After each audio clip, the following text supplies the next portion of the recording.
Study circle online में आप सभी का मोस्ट वेलकम है। और आज जो है हम लोग कार्बन एवं उसके यौगिक में चर्चा जो करने जा रहे हैं 51 से 60 तक क्वेश्चन चर्चा करेंगे। और इसमें हम लोग पहुंच चुके हैं, जैसे आपका क्वेश्चन नंबर 51 है टेफ्लॉन। टेफ्लॉन का सामान्य नाम क्या है?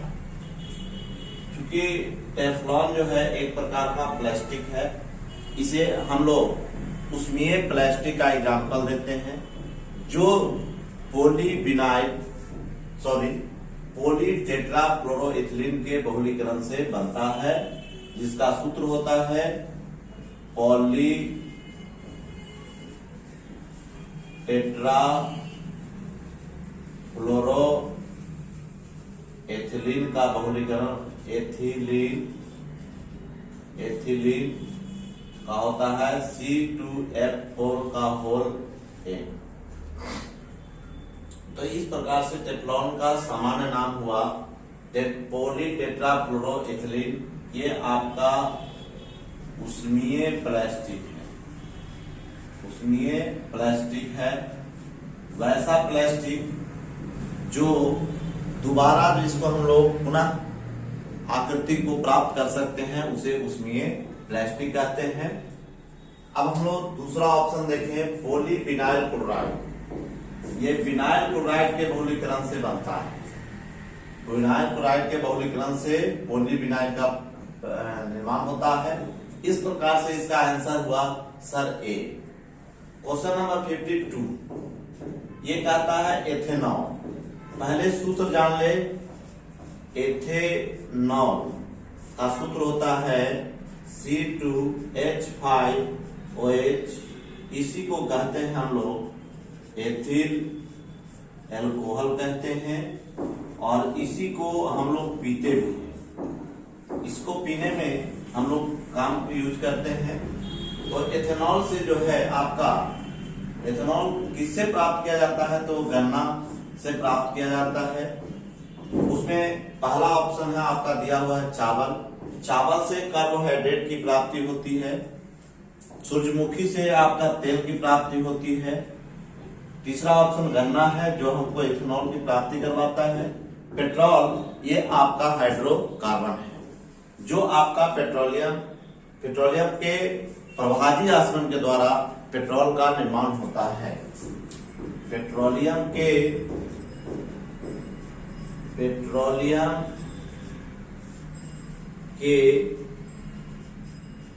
प्रभाजी आसवन से पेट्रोल का निर्माण होता है।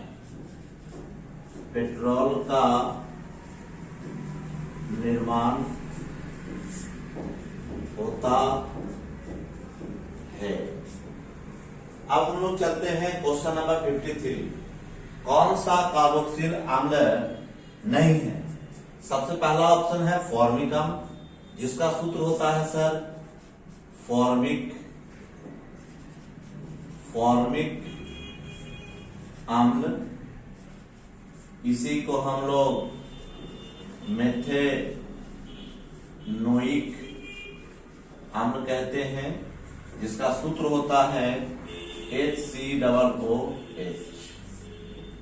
दूसरा आपका साइट्रिक अम्ल है। तो साइट्रिक अम्ल का सूत्र होता है सर C6H8O7।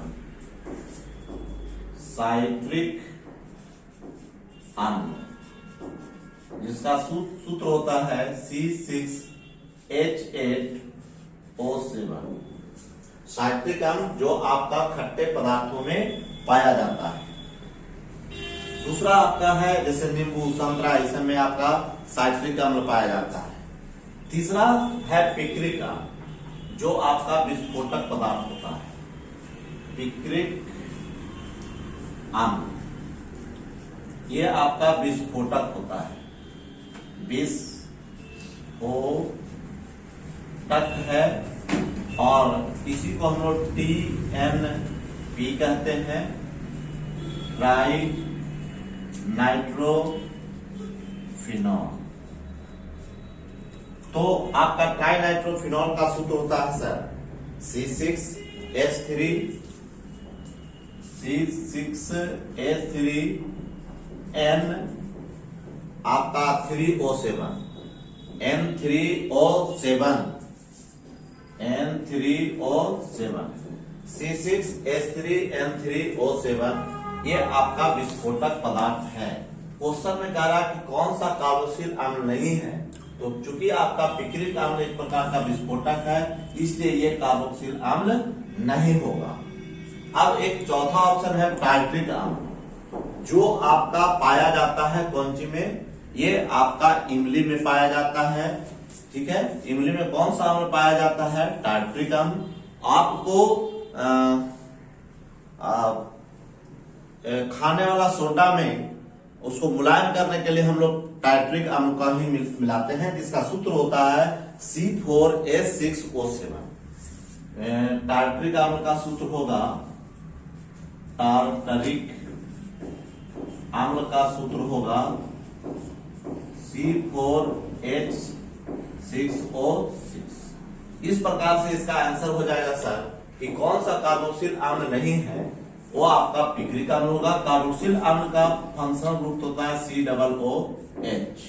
ये पूछता है सर कि कार्बोक्सिल अम्ल का फंक्शनल ग्रुप क्या है, COOH। क्वेश्चन नंबर 54 है, मधुमक्खी को दंत से एक अम्ल छूटता है जिसके कारण दर्द और जलन होती है, वह अम्ल कौन सा है। तो सबसे पहला अम्ल था एसिटिक अम्ल। एसिटिक अम्ल का सूत्र होता है सर CH3COOH। इसी को कहते हैं हम लोग एथेनोइक अम्ल। नेक्स्ट दूसरा आपका सल्फ्यूरिक अम्ल, जिसका सूत्र होता है सर H2SO4। इसी को हम लोग गंधकाम्ल कहते हैं, गंधकाम्ल कहते हैं। इसी को तेजाब भी कहा जाता है। क्या कहा जाता है, तेजाब।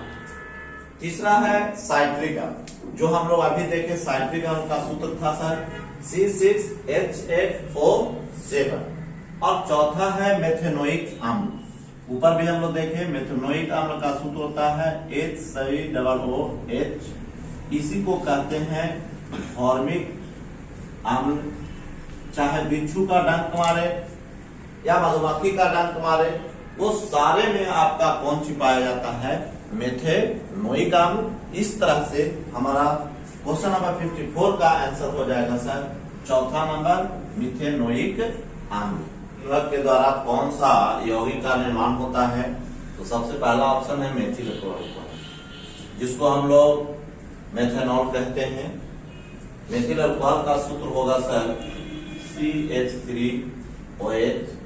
इसी को कहेंगे हम लोग मेथेनॉल कहेंगे, जिसका सूत्र हो गया CH3OH। आपका कहता शक्कर के किण्वन प्रक्रिया एक वैसी प्रक्रिया है जो आपका बड़ा यौगिक को छोटे छोटे जीवाणुओं के द्वारा विभिन्न छोटे पदार्थों में तोड़ने की क्रिया, ये आपका 1 से 2 दिन में क्रिया होता है। इसको इंग्लिश में हम लोग फर्मेंटेशन की क्रिया कहते हैं। तो ये आपका निर्माण होगा एथाइल अल्कोहल। सूत्र तो आप लोगों को पता है C2H5OH। इसी को हम लोग एथेनॉल भी कहते हैं। उसके बाद दूसरा है एसिटिक अम्ल। एसिटिक अम्ल जो है सोडा में पाया जाता है। एसिटिक अम्ल सिलिका में पाया जाता है। सिलिका में सूत्र हो जाएगा CH3COOH। इसी को एथेनोइक अम्ल कहते हैं, नेक्स्ट आपका है option number D ethylene. Ethylene जिसका सूत्र होता है C2H4, जो आपका प्राकृतिक रूप से फल को पकने में मदद करती है। तो इस प्रकार से हमारा क्वेश्चन हो गया कि शक्कर के किण्वन के दौरान कौन सा यौगिक हमेशा बनता है, ethyl alcohol C2H5OH। Question number 56, रसोई गैस के रिसाव का आसानी से पता लगाया जा सकता है हवा में प्रसार करके, मेथाइल आइसोसाइनेट, इसी को कहते हैं MIC। ये मिक गैस जो है भोपाल त्रासदी कांड में रिसाव हुआ था, ठीक है। तो MIC methyl isocyanate. Ethyl alcohol, ये इसी को दारू कहते हैं, ये पीने वाला दारू है सर, ऊपर भी हमने चर्चा किया, जो शक्कर के किण्वन के दौरान प्राप्त होता है। एक है सर इथाइल मर्केप्टन, जिसका सूत्र होता है C2H5S। ये आपका सर इसी के रिसाव से आपका गैसों के गंध का पता चलता है। क्योंकि हम लोग जानते हैं कि ब्यूटेन में, नॉर्मल ब्यूटेन और आइसोब्यूटेन में कोई अपना प्रकार का कोई गंध नहीं होता है, इसलिए हमको गंध पता चलने के लिए इसमें बाहर से इथाइल मर्केप्टन मिलाया जाता है, जिसका सूत्र होता है C2H5S। उसी प्रकार से अगला है मिथाइल मर्केप्टन, इसका सूत्र होता है CH3S। तो इस प्रकार से आपका इसका आंसर हो जाएगा C number, ethyl mercaptan C2H5S। Question number 56 chloroform का सूत्र पहले जान लें। क्लोरोफॉर्म का सूत्र होता है CHCl3। क्लोरोफॉर्म का सूत्र होता है CHCl3। क्लोरोफॉर्म का निर्माण मीथेन से होता है। मीथेन जो है मीथेन की प्रक्रिया के द्वारा होता है। अब क्लोरोफॉर्म की खोज किया था सिम्पसन। क्लोरोफॉर्म का खोज किया था सिम्पसन। डीएनए का डबल हेलिक्स मॉडल, डीएनए का डबल हेलिक्स मॉडल का खोज किया था आपका Watson and Crick. Watson and Crick. Joseph Lister antiseptic surgery का खोज किया था। एंटीसेप्टिक सर्जरी का खोज किया था सर्जरी जोसेफ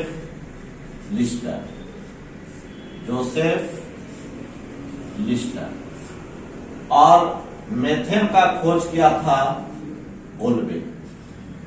मेथेन का खोज किया था ओल्बे। इस प्रकार से आपका क्लोरोफॉर्म का खोज किसने किया? सिम्पसन साहब ने। अब क्वेश्चन नंबर 58 है, क्लोरोफॉर्म के संबंध में कौन सा कथन सही है? तो द्रव ईंधन। द्रव ईंधन हम लोग कहते किसको है? तो द्रव ईंधन में आपका आ जाएगा, हम लोग केरोसिन कहेंगे, पेट्रोल कहेंगे, ये द्रव ईंधन के अंतर्गत आ जाएगा। निश्चेतक के रूप में जिसको एनेस्थीसिया कहते हैं, और फॉस्टिन गैस जिसका सूत्र होता है PH3 उत्पन्न करता है। तो ये आपका दोनों ऑप्शन जो है सी में है, इसलिए इसका आंसर होगा 2 और 3। अग्निशामक के लिए हम लोग प्रयोग करते हैं। अग्निशामक के यंत्र में कार्बन डाइऑक्साइड का प्रयोग होता है। तो 3 तरह का अग्निशामक होता है। बिजली से लगी आग को बुझाने के लिए हम लोग पायरिन का प्रयोग करते हैं, जिसका सूत्र होता है CCl4 कार्बन टेट्रा क्लोराइड। और जनरल आग जो लगता है उसमें हम लोग CO2 का प्रयोग करते हैं। और जो पेट्रोल से लगी आग होता है उसके लिए हम लोग वाष्प का प्रयोग करते हैं। तो इस प्रकार से हमारा 58 का आंसर हो जाएगा सर 2 और 3 का हो जाएगा, अर्थात निश्चेतक और फॉस्टिन उत्पन्न होता है। ये आपका क्वेश्चन नंबर 58 हुआ। इस प्रकार से हम लोग 51 से लेकर के 58 तक का क्वेश्चन सॉल्व किया। इसको बेकिंग पाउडर के निर्माण में उपयोग करते हैं। तो बेकिंग पाउडर बनाने के लिए 2 पदार्थ का प्रयोग किया जाता है। एक आपका सोडियम बाइकार्बोनेट, जिसको खाने वाला सोडा कहते हैं, NaHCO3। खाने वाला सोडा में खाने वाला सोडा जिसका सूत्र होता है NaHCO3, जिसको कहते हैं सोडियम बाइकार्बोनेट, जिसका सूत्र होता है सोडियम बाइकार्बोनेट NaHCO3। इसी में जो है आपका प्लस टार्टरिक अम्ल होता है, टार्टरिक अम्ल जो आपका इमली में पाया जाता है। तो टार्टरिक अम्ल और खाने वाला सोडा जब मिलता है तो हमारा बेंजोइक बेकिंग पाउडर का निर्माण होता है। कपड़ा के धब्बे को साफ करने के लिए औद्योगिक अम्ल का प्रयोग करते हैं। थकावट जो हमारा हो जाता है, मस्तिष्क में जो थकावट पाया जाता है लैक्टिक एसिड के कारण होता है। अब फलों को सुरक्षित रखने के लिए, फलों को सुरक्षित, फलों के रसों को सुरक्षित, फलों के रसों को सुरक्षित रखने के लिए बेंजोइक अम्ल का प्रयोग करते हैं। अम्ल का प्रयोग करते हैं। तो इस प्रकार से क्वेश्चन नंबर 59 का आंसर होगा कि बेकिंग पाउडर के निर्माण में किसका उपयोग होता है, तो टार्टरिक अम्ल का। क्वेश्चन नंबर लास्ट 60 है, नाखून पॉलिश परिमार्जन में क्या रहता है, तो इसमें आपका एसीटोन रहता है। ये आपका इसमें एसीटोन पाया जाता है। दूसरा आपका है बेंजीन, बेंजीन जिसका सूत्र होता है हम लोग जानते भी हैं C6H6। इसको एरोमेटिक कंपाउंड का जन्मदाता भी कहा जाता है, एरोमेटिक यौगिक का जन्मदाता। एरोमेटिक कंपाउंड का जन्मदाता किसको कहते हैं, तो बेंजीन को कहते हैं, जिसका सूत्र होता है C6H6। पेट्रोलियम ईथर, ईथर का आपका फंक्शनल ग्रुप O होता है। एसिटिक अम्ल जिसका सूत्र होता है सर CH3COOH, इसको कहते हैं एसिटिक अम्ल। इसी को कहते हैं हम लोग एथेनोइक अम्ल, जिसका सूत्र होता है CH3COOH। इस प्रकार से हमने 59 to 60 कंप्लीट किया। और इस प्रकार से अगर पूरे वीडियो को अगर देखने के बाद अच्छा लगे तो सब्सक्राइब अवश्य करें और बेलकन आइकन बटन दबाकर उसको सब्सक्राइब करें तथा बेलकन आइकन बटन को दबाएं। अब हम लोग 50 to 60 हो गया, अब हम लोग चर्चा करेंगे 60 to 70 नेक्स्ट वीडियो में।